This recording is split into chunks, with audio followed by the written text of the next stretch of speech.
Radhe Radhe everyone. आज हम लोग पढ़ेंगे some basic concept of chemistry का पार्ट 2। जैसे कि हम लोग जानते हैं कि पिछले वीडियो में हम लोग ने लास्ट टॉपिक कवर किया था कंपाउंड में इलेक्ट्रॉन प्रोटॉन न्यूट्रॉन निकालना। आज हम लोग सबसे पहले टॉपिक कवर करेंगे एटॉमिसिटी। एटॉमिसिटी क्या होता है? एक मॉलिक्यूल कितने एटम से मिलकर बना होता है उसे एटॉमिसिटी बोलते हैं। जैसे हमारे पास है H2O, हाइड्रोजन का 2 मोल, ऑक्सीजन का 1 मोल मिलकर फॉर्म हुआ है तो 3 हुआ है। यहाँ पे NH3, नाइट्रोजन का 1 मोल, हाइड्रोजन का 3 मोल मिलके बना है तो एटॉमिसिटी 4 हो गया। CH4 है, उसी प्रकार कार्बन का 1 मोल, हाइड्रोजन का 4 मोल मिलकर बना है 5। जैसे हमारे पास है C6H12O6, तो इसमें हम टोटल कितने एटम मिलके बने हैं, जितने एटम होंगे हम सबको ऐड कर देंगे तो हमारे पास 24 आएगा यहाँ पर। उसी तरह MgSO4, इसमें 6 होगा। CuSO4.5SO4, इसमें कॉपर हमारा 1 हुआ, सल्फर 1 है, ऑक्सीजन का 4 एटम है तो 4 हुआ। यहाँ पर वाटर का 5 है तो हाइड्रोजन यहाँ 2 मोल से बना है और 5 टाइम्स है तो 5 से गुना कर देंगे तो 10 होगा। उसी प्रकार ऑक्सीजन का 1 मोल है, 5 टाइम्स है तो 1 गुना 5 हो जाएगा। टोटल जोड़ेंगे तो 21 आएगा। नोबल गैस की एटॉमिसिटी 1 होती है, क्योंकि कहीं भी हमें नोबल गैस ये देखने को नहीं मिलता है हीलियम 2, आर्गन 2, ऐसा कुछ नहीं। जो भी होता है सिंगल में होता है, जैसे एग्जिस्ट करता है पीरियोडिक टेबल में helium, neon, argon, krypton, xenon, radon, इसकी एटॉमिसिटी 1 होती है हमारे पास। अब हम लोग जानेंगे आइसोटोप्स। आइसोटोप्स क्या होता है? वैसे स्पीसीज जिसका एटॉमिक नंबर सेम और मास नंबर डिफरेंट होता है। जैसे कार्बन के 2 आइसोटोप्स होते हैं, कहीं कहीं 3 भी देखने को मिलता है। अभी हम लोग 2 देख रहे हैं। कार्बन 6 और 12 उसका एटॉमिक मास है। उसी प्रकार यहाँ पर 6 और 13 एटॉमिक मास है यहाँ। उसी प्रकार हाइड्रोजन का 3 आइसोटोप देखने को मिलता है, प्रोटियम, ड्यूटेरियम, ट्रिटियम। इसका सारे में एटॉमिक नंबर सेम है जबकि मास नंबर डिफरेंट है। एटॉमिक नंबर सेम और मास नंबर डिफरेंट है तो हम न्यूट्रॉन भी डिफरेंट होगा यहाँ पर। अब हम जानेंगे आइसोबार। आइसोबार उस स्पीसीज को बोला जाता है जिसमें एटॉमिक नंबर डिफरेंट जबकि mass number same. Example potassium, calcium और आर्गन को यहाँ एग्जाम्पल के फॉर्म में हम देख रहे हैं, जिससे कि एटॉमिक नंबर डिफरेंट है जबकि मास नंबर सेम है। उसी प्रकार ये सेकेंड एग्जाम्पल है carbon 6 atomic number, nitrogen 7 atomic number different देखने को मिल रहा है जबकि मास नंबर सेम। अब हम जानेंगे आइसोन्यूट्रॉनिक एंड आइसोटोप्स। इसे आइसोट्रॉनिक भी बोल सकते हैं, आइसोस्टोन भी बोल सकते हैं, जिसका मतलब होता है न्यूट्रॉन सेम होना चाहिए। न्यूट्रॉन हम लोग पिछले वीडियो में निकालने के लिए सीखे थे, mass, atomic mass minus proton. Example यहाँ पर कार्बन का एटॉमिक नंबर 6 है, 14 मास नंबर है। ऑक्सीजन का एटॉमिक नंबर 8 है, मास नंबर 16 है। तो हम न्यूट्रॉन निकालेंगे। जैसा कि अब हम लोग एग्जाम्पल देखेंगे। यहाँ पर कार्बन का एटॉमिक नंबर 6 है और मास नंबर 14। उसी तरह ऑक्सीजन का एटॉमिक नंबर 16 है, मास नंबर 16। अब हम लोग आइसोन्यूट्रॉनिक में देखते हैं कि न्यूट्रॉन सेम होना चाहिए। सबसे पहले हम यहाँ पर एटॉमिक नंबर देखेंगे। एटॉमिक नंबर 6 हुआ, इसमें एटॉमिक नंबर 8 होगा, सॉरी एटॉमिक नंबर Z से रिप्रेजेंट करते हैं। एटॉमिक मास है 14 और यहाँ पर है 16। अब दोनों को हम माइनस करेंगे तो दोनों में इक्वल नंबर आएगा हमारे पास 8। उसी तरह दूसरा एग्जाम्पल देखेंगे। यहाँ पर पोटेशियम है जिसका एटॉमिक नंबर है 19, मास नंबर है 39। उसी प्रकार कैल्शियम है, एटॉमिक नंबर 20 है, मास नंबर 40 है। अब हम इसमें भी पहले हम मास नंबर देखेंगे तो ये 39 हुआ, प्रोटॉन 19, इसमें भी एटॉमिक मास 40 होगा और प्रोटॉन 20। अब माइनस करेंगे तो दोनों में इक्वल नंबर आएगा 20। अब हम देखेंगे आइसोन्यूट्रॉनिक क्या होता है। Atom, cation and anion species में which have the same total number of electron. Electron का नंबर सेम होना चाहिए, चाहे वो न्यूट्रल हो या एनायनिक स्पीसीज हो। जैसे देखेंगे कार्बन -4, नाइट्रोजन -3, ऑक्सीजन -2, फ्लोरीन -1। तो तो हमें तो ये पता है कि एटॉमिक नंबर कितने होते हैं। कार्बन का 6 होता है, नाइट्रोक्सीजन का 8 होता है, फ्लोरीन का 9 होता है। बस हमें ऊपर को प्लस या माइनस देख के अच्छे से इलेक्ट्रॉन को ऐड करना है। अगर केटाइनिक स्पीसीस है तो केटाइनिक है तो इलेक्ट्रॉन निकालते वक्त माइनस करते हैं, अगर एनाइनिक होता है तो इलेक्ट्रॉन निकालते वक्त प्लस कर देते हैं। बस हम उसी तरह देखेंगे एग्जांपल। यहाँ पर कार्बन का एटॉमिक नंबर 6 है, -4 है, 7 है, +3 है, 8 है, +2 है, 9 + 1 है। तो टोटल नंबर इलेक्ट्रॉन इक्वल आ रहा है 10 10 10। उसी तरह सेकेंड एग्जाम्पल में फास्फोरस -3 है, सल्फर -2 है, क्लोरीन -1 है, आर्गन है। इसमें इलेक्ट्रॉन निकालेंगे तो सब सारे में कैटाइनिक स्पीसीज है, ये न्यूट्रल है, तो इसमें हम सब इलेक्ट्रॉन निकालते वक्त सब में प्लस प्लस प्लस करेंगे। इसमें भी इक्वल नंबर आया 18 18 18 18। ऐसे को हम आइसो इलेक्ट्रॉनिक बोलते हैं। अब हम जानेंगे आइसोस्टर्स। आइसोस्टर्स क्या होता है? इसमें होता है कि टोटल नंबर ऑफ इलेक्ट्रॉन और एटॉमिसिटी सेम होना चाहिए। एग्जाम्पल, जैसे हमारे पास CO2 है, N2O है, तो इसमें इलेक्ट्रॉन पहले निकालेंगे। इलेक्ट्रॉन निकालने के लिए एटॉमिक नंबर का यूज करते हैं। जैसे हमारे पास CO2 है, N2O है, तो यहाँ कार्बन 1 है, तो 1 × 6, क्योंकि कार्बन का एटॉमिक नंबर 6 होता है। यहाँ पर ऑक्सीजन का 2 मोल है, तो 2 × एटॉमिक नंबर 8 होता है, ऑक्सीजन का 16, तो 6 + 16 हमारे पास 22 आया। उसी तरह N2O में हम देखेंगे इसमें कितने इलेक्ट्रॉन्स होते हैं। एटॉमिक नंबर 7 होता है और 2 मोल है इसका, तो 7 × 2 + 8, 14 + 8 22 आया टोटल इलेक्ट्रॉन। अब हम एटॉमिसिटी देखेंगे। कार्बन 1 है, ऑक्सीजन 2 है, तो 1 + 2 3 होता है। उसी तरह N2 है, नाइट्रोजन 2 है, ऑक्सीजन 1 है, तो 2 + 1 3 हो गया। इलेक्ट्रॉन और एटॉमिसिटी दोनों इक्वल है, उससे हम आइसोस्टर्स कहते हैं। अब हम लास्ट देखेंगे आइसोडायाफर। आइसोडायाफर होता है न्यूट्रॉन माइनस प्रोटॉन सेम आना चाहिए। जैसे एग्जाम्पल, यहाँ पर बोरोन है जिसका एटॉमिक नंबर 5 है, मास नंबर 11 है। और सेकंड कार्बन है जिसका एटॉमिक नंबर 6 है और मास नंबर 13 है। सबसे पहले हम इसमें इलेक्ट्रॉन निकालेंगे, प्रोटॉन निकालेंगे, न्यूट्रॉन निकालेंगे, और हम न्यूट्रॉन माइनस प्रोटॉन कर देंगे, तो दोनों में आएगा 1 1। अब हम देखेंगे फंडामेंटल क्वांटिटी। 7 फंडामेंटल क्वांटिटी होते हैं। 7 फंडामेंटल क्वांटिटी के अलावा भी अदर जितने भी फिजिकल क्वांटिटी होते हैं सारे फंडामेंटल क्वांटिटी से डिराइव होते हैं। जैसे फर्स्ट है length, second mass, time, electric current, temperature, mole of substance, luminous intensity. अब इसको लेंथ को L से रिप्रेजेंट करते हैं, सिंबॉलिक होता है। मास को स्मॉल n से, टाइम को स्मॉल t से, इलेक्ट्रिक करंट को I से, टेम्परेचर को T से, मोल ऑफ सब्सटेंस से स्मॉल n से, लुमिनियस इंटेंसिटी को IV से। अब हम ऐसा यूनिट जानेंगे। लेंथ का होता है मीटर, मास का होता है किलोग्राम, टाइम का होता है सेकेंड, इलेक्ट्रिक करंट का होता है एम्पियर, टेम्परेचर का होता है केल्विन, मोल ऑफ सब्सटेंस का होता है अमाउंट ऑफ सब्सटेंस का होता है मोल, लुमिनियस इंटेंसिटी का होता है कैंडेला। अब इसका जो ऐसा यूनिट होता है उसको हम कैसे सिंबॉलिक प्रेजेंटेशन करते हैं वो देखेंगे।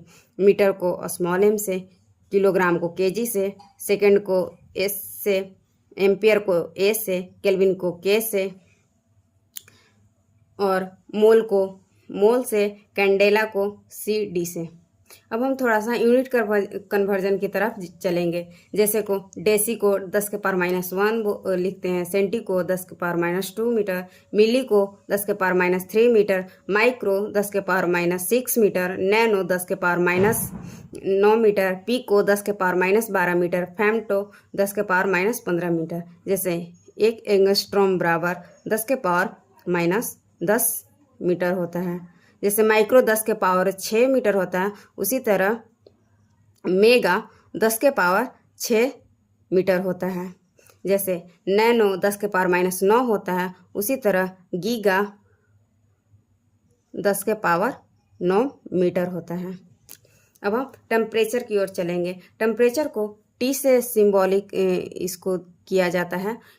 अगर हमारे पास कोई भी सेल्सियस में है तो हम केल्विन में कैसे निकालेंगे। जैसे केल्विन को अगर सेल्सियस में दिया हुआ है तो केल्विन में निकालना है, तो हम सेल्सियस प्लस 273.15 ऐड करते हैं। पर बहुत रियल में 273.15 होता है।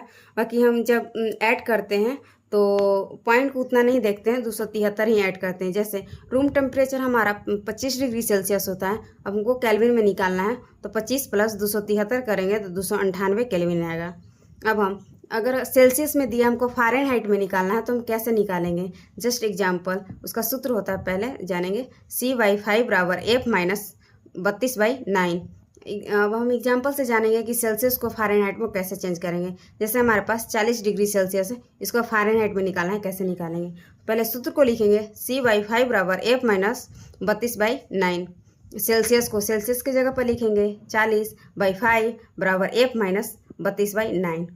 ऐसे 5 हम पहले कट करेंगे 8 टाइम्स, देन हम 8 और 9 को गुना करेंगे आपस में, 72 होगा। F माइनस 32, जैसे यहाँ माइनस में इधर आएगा तो प्लस हो जाएगा, तो हमारा 72 प्लस 32 104 डिग्री फ़ारेनहाइट हो जाएगा। अब हम प्रेशर को जानेंगे, फॉर्मूला क्या होता है। प्रेशर फोर्स बाय एरिया होता है, तो फोर्स का ऐसा यूनिट होता है न्यूटन, एरिया का होता है मीटर स्क्वायर। तो ये नीचे है तो ऊपर जाएगा तो माइनस होगा, न्यूटन मीटर -2, या प्रेशर को पास्कल भी ऐसा यूनिट होता है। अब हम जानेंगे एक एटीएम में कितना पास्कल होता है या कितना न्यूटन पर मीटर स्क्वायर होता है। 1 एटीएम में 1.01325 गुना 10 के पावर 5 पास्कल या न्यूटन पर मीटर स्क्वायर होता है। 1 बार बराबर 10 के पावर 5 पास्कल होता है। 1 एटीएम में 1.01325 बार होता है। 1 एटीएम में 760 टॉर्क होता है। 1 एटीएम में 760 mmf hg होता है। 1 एटीएम में 76 सेंटीमीटर hg होता है। अब हम टाइम का देखेंगे। टाइम का ऐसा यूनिट था सेकेंड। 1 मिनट में 60 सेकेंड होते हैं, 1 घंटा में 60 मिनट होता है, उसी तरह 1 घंटा में 3600 सेकेंड होते हैं। अब हम वर्क और एनर्जी के पास आएंगे। वर्क और एनर्जी दोनों का ऐसा यूनिट जूल होता है। 1 जूल में 10 के पावर 7 अर्ग होता है। 1 कैलोरी में 4.2 जूल होता है। 1 इलेक्ट्रॉन वोल्ट में 1.6 गुने 10 के पावर -19 जूल होता है। अब हम गैस कांस्टेंट के पास आएंगे। पीवी बराबर nRT होता है। आर हमारा गैस कांस्टेंट है, इसकी वैल्यू होती है 2 कैलोरी केल्विन इन्वर्स मोल इन्वर्स। उसी तरह यहाँ पर केल्विन है तो हम जूल में बदलने के लिए 4.2 से गुना करेंगे तो आ जाएगा हमारे पास आर की वैल्यू 8.314 जूल केल्विन इन्वर्स मोल इन्वर्स। अब हम जूल को एटीएम लीटर में कन्वर्ट करेंगे तो हमारा आर का मान आएगा 0.0821 एटीएम लीटर केल्विन इन्वर्स मोल इन्वर्स। अब हम जानेंगे ये वैल्यू कहीं ना कहीं हमें थोड़ा बहुत याद करना पड़ेगा। अगर एक भी वैल्यू याद रहता है तो हम दूसरा यूनिट कन्वर्जन की हेल्प से हम दूसरा निकाल सकते हैं। अब हम जानेंगे एटॉमिक मास यूनिट क्या होता है। एटॉमिक मास यूनिट को निकाला जाता है 1/12 गुने mass of 1 atom of C12 isotope से। एटॉमिक मास यूनिट 1 एटम का डिफाइन किया जाता है। 1 AMU का मान होता है 1.66 गुना 10 के पावर -27 kg। अगर हम यही ग्राम में लिखेंगे तो 1.66 गुना 10 के पावर -24 ग्राम होगा।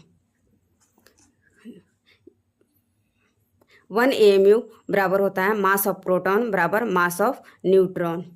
अब हम निकालेंगे कि एटॉमिक मास किसी एटम एलिमेंट का कैसे निकाला जाता है। जैसे लिथियम का एटॉमिक मास होता है 7th। हमें इसमें एटॉमिक मास यूनिट में सबसे पहले यूनिट देखना है कि इसको सिंबॉलिक कैसे लिखेंगे। एटॉमिक मास यूनिट को AMU या म्यू से रिप्रेजेंट करेंगे। जैसे 7U कार्बन का एटॉमिक मास 12 म्यू होता है। एटॉमिक मास ही लिखना है पर यूनिट देखना है कि पीछे हम क्या लगा रहे हैं, ये मेन है। जैसे मोलिक्यूलर मास में देखेंगे NaOH है तो सोडियम का एटॉमिक मास 23 होता है, ऑक्सीजन का 16 होता है, हाइड्रोजन का 1 होता है, टोटल आ जाएगा हमारे पास 40 म्यू।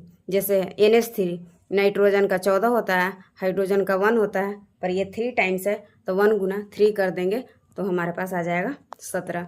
उसी प्रकार वाटर है H2O तो हाइड्रोजन का 2 है तो 2 टाइम्स गुना 1 प्लस ऑक्सीजन का 16 होता है, टोटल आ जाएगा 18 म्यू। अब हम लोग जानेंगे एवरेज एटॉमिक मास किसके लिए कैलकुलेट किया जाता है। Average atomic mass isotope species के लिए कैलकुलेट किया जाता है और उसके सूत्र क्या होते हैं ये जानेंगे। पहले परसेंटेज नेचुरल अबेंडेंस गुने mass number first isotopes plus percentage natural abundance गुने मास नंबर सेकेंड आइसोटॉप बटा 100। जितने परसेंटेज दिए हुए रहेंगे आइसोटॉप्स के उतना प्लस में नीचे करना है। अब हम क्वेश्चन की हेल्प से जानेंगे। Calculation the average atomic mass for the chlorine.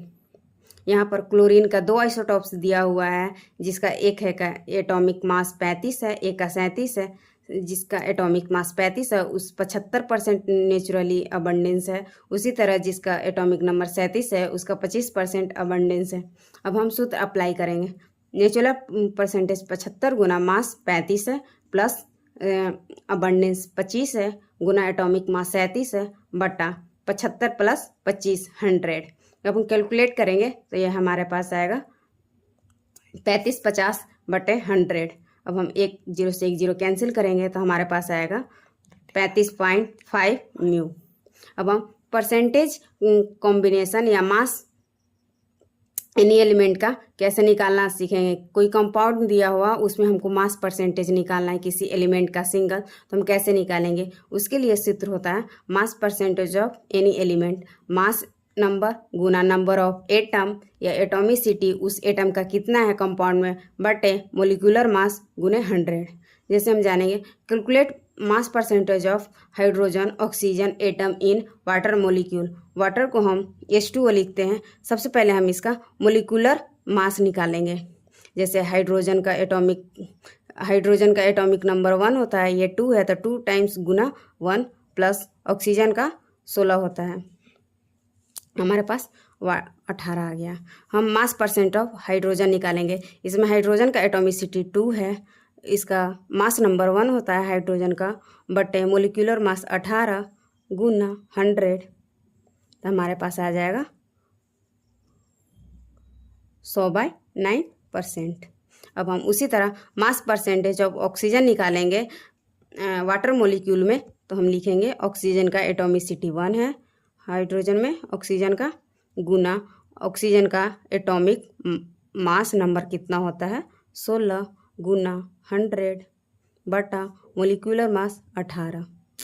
अब हम निकालेंगे, कट करेंगे तो हमारे पास आ जाएगा 800/9%।